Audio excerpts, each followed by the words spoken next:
guys, it's Marieta, and this is Ubud, Central Ubud. Greetings from Central Ubud. It's first day after my Vipassana retreat in a Buddhist temple, monastery.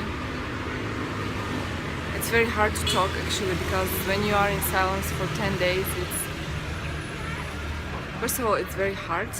First, it's very hard not to talk, but then it gets very hard to talk after 10 days, and it's very it feels like a little bit off. At the same time, it feels good, but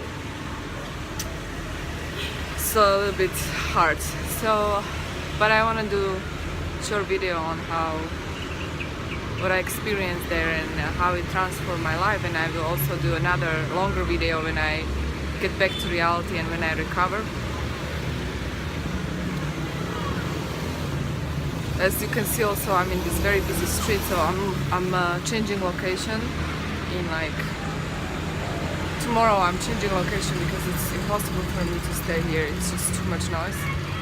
The vibration is too strong for me right now to handle. So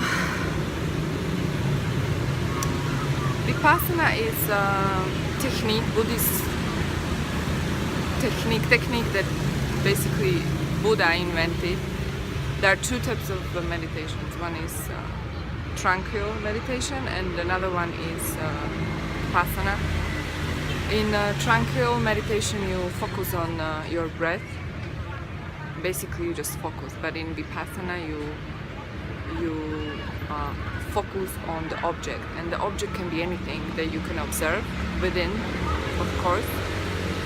So we did like sitting meditation, also walking meditation. For me, the walking meditation was very hard.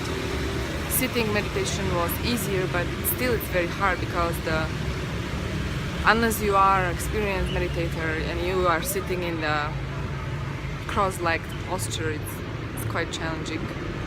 And I had lower back pain for over 5 years now, chronic lower back pain, and I actually went to see a doctor. I went to see a doctor a month ago, 6 weeks ago, and the doctor prescribed me a bunch of pills to release the tension that was stored in my lower back. And I felt like I don't want to take these pills, it's gonna affect my focus, and I didn't feel like taking it, to be honest. So I just didn't. And in Vipassana, basically, to sum up,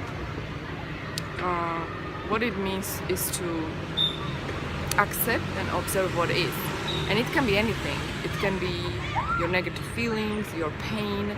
So let's take an example, the lower back pain. I felt the lower back pain during the meditation as I was sitting in a cross-legged position. So instead of avoiding the pain, because after a while, after 3 days, you cannot really avoid the pain. The pain is so big that you have two options. You will either continue suffering, or you're going to give up. You release and surrender. So when I decided, probably like 3 days it took me to surrender finally. The moment I did surrender, and what I mean by surrender, I accepted the pain completely, and I started to feel the pain totally. And I was breathing into the pain. The pain started to slowly disappear. And I think that about I haven't healed my back 100%, but it's maybe like 80% of the pain is gone, which to me is unbelievable, because sometimes I had such a bad pain that I couldn't even sit into my car properly. And so after day 3, I started to have no pain, which was very interesting. And to me, that was like a example of the power that is within. We are able to heal ourselves. And also the last day, day 9, I had fever, and I felt very weak. So I started to have this conversation in my head, like, oh my god, what's going on? Like, maybe I got the dengue fever. And my higher self was telling me, no, you're gonna be okay. In 2 hours, you're gonna be okay. So I drank a lot of water, I took a shower, you know, and guess what? In 4 hours, I was okay. So basically, during the whole retreat, you suffer, like I say, 90% of the time you suffer. But the rest, like the 10% of the time, you have this clarity, this deep knowing. I was downloading a bunch of information, which I want to write down. And it's also different for different people, but for me this was like the moments of clarity. I really got clear on my life, my business, people that I'm spending time with. It's not like I'm healed or anything, but it was definitely purifying process. One of the strongest techniques I ever experienced, or maybe the strongest in my life. I mean, some people they do ayahuasca, or there is also dark room therapy. I haven't done any of those because I wanted to do it in the most natural way, in a way where I can actually work with myself, so I can observe myself, what the mind is doing, and what is going on in your mind, and how you can actually shape the whole experience by yourself. And so, what my mind showed me, to sum up, was that we are so powerful and we can do anything pretty much, because the mind is consciousness. It's connected to the universal consciousness, and it's just a matter of the training that we have. It's just a matter of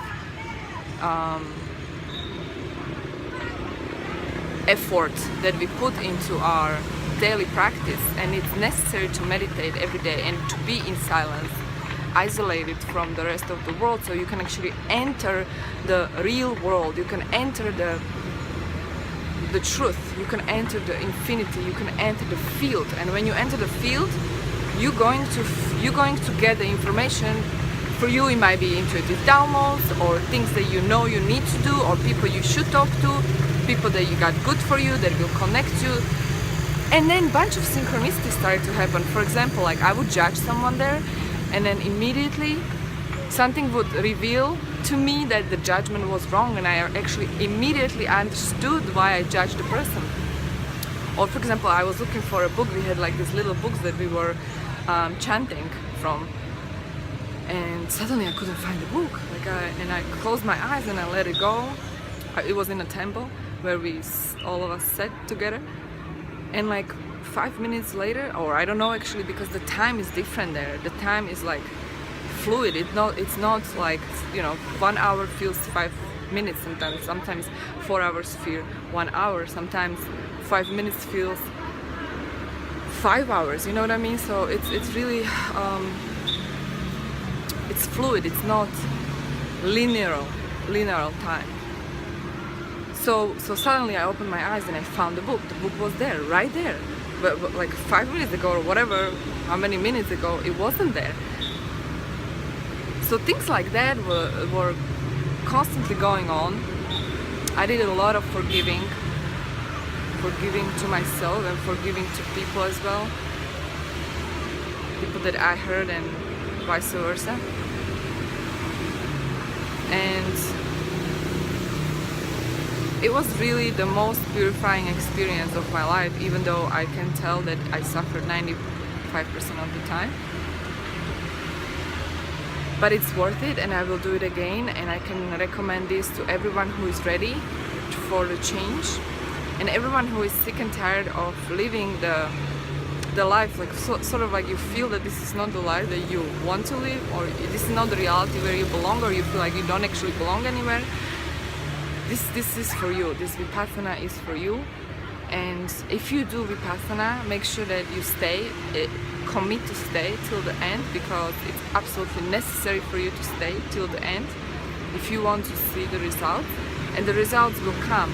However, you need to also work on yourself after. So this is ongoing process. It's not like you go to Vipassana and you're gonna be out and you're gonna be enlightened or something like that.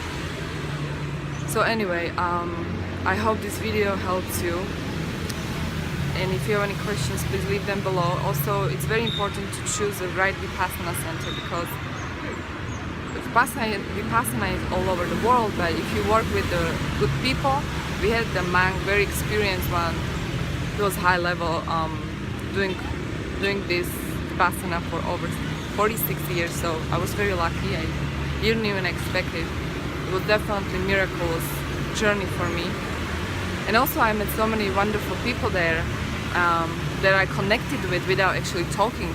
So you will get to know people without actually talking to them, and you will understand their energy, you will read them, and you will understand how they are, which was incredible. Like, you don't really need to talk. You can just talk by being. We were communicating through telepathy and through the energy, and you can tell, like, at the beginning of the retreat you talk to some people, and at the end of the retreat you talk to totally different people, because you got to know them without talking. So I will probably do a video number 2, and also if you have any questions you can post them below this video, and may you be well, happy and peaceful. Thank you so much for watching. Take care.